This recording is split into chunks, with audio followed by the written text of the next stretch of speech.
Hey guys, DTM here. This will be a short 3-episode long series on the various Titan generations we've seen in the lore. And today, we'll be talking about Jovian motherships, or in other word, Jovian Titans.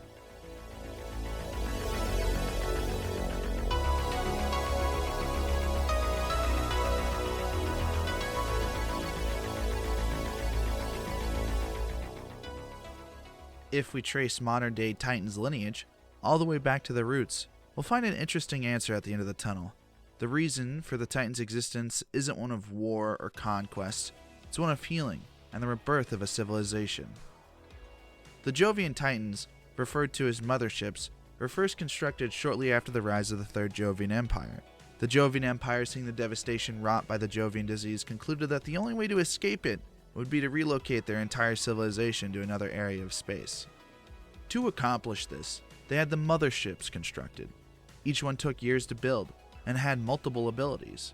Each was equipped with jump drives allowing them to move to space where no stargates had been constructed.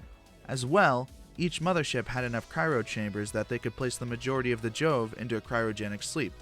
Last but not least, each mothership had an automated system that would carry the Jove from system to system, survey all the planets in the system until it found one that met the Jove's needs.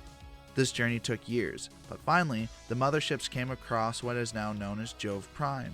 The Jove woke from their slumber and ventured out into the world, though sadly, the virus they had tried to flee from followed them, and the motherships, the Jove's physical embodiment of hope for a new, better Jove Empire, were left without use. This wouldn't mean that the Jove would just waste them. The Jove peoples aren't one to waste resources needlessly. Over the course of the centuries, the Jove upgraded them. As new technology was discovered, it was integrated into the ships, and over time, each mothership gained an identity. For 2 of the 3 motherships, we have no concrete knowledge. Some people have made the claim that they've retrofitted these and they were sent out of the local cluster for purposes of exploration and discovery, while some people claim that these ships have become massive factories capable of producing as much as an entire empire. The last mothership, on the other hand, well, the Amar got to know intimately. You see, the Jove were aware that eventually a race would try to rise up, and it would attempt to strike down the Jove, and thusly, the Jove began arming this particular mothership, and it has seen battle only one time, at the Battle of Actioth. Over 200 ships were gathered on the edge of the Vakatioth system. The force would have been large, but classic Amarian ignorance has only allowed for a small force, at least for this operation. You see, the Amarian Imperial Navy High Command did not expect to face any resistance on this day. The Vakatioth system was part of the Jove Empire. Though I don't think any Jove would deem it as an important system, it did contain a few small research facilities, so the strategic importance wasn't very high. Nonetheless, this is where the Amar would begin their invasion of Jove space. The Amar objective was simple really, to enslave the Jovian peoples. The Amarian fleet was a mixture of battleships and cruisers. All these ships equipped with state-of-the-art Amarian lasers. Their ships were admittedly bulky and slow, but they made up for this with their devastating laser batteries. The fleet organized itself into a typical Amarian formation, a staggered line that would maximize the effect of their tachyon lasers against their enemies. It would have truly been a sight to see. The Amar hulls adorned with religious markings and texts, their radios blasting Amarian propaganda about how they were the superior race. These messages of superiority would be intertwined with Amarian psalms of reclaiming. This was one of the moments that most Amarians lived for. The first volley came from an Apocalypse-class battleship.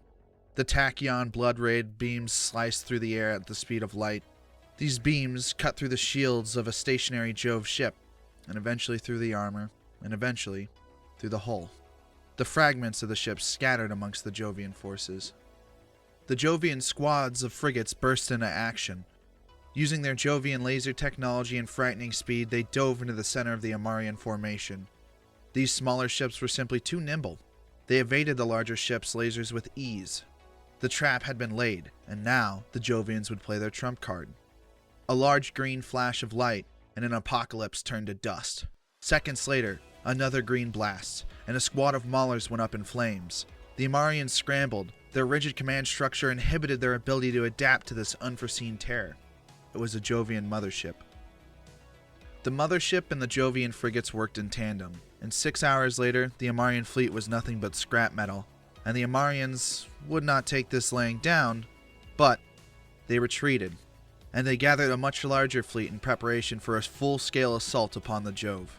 What they lacked for in technology, they would make up in numbers.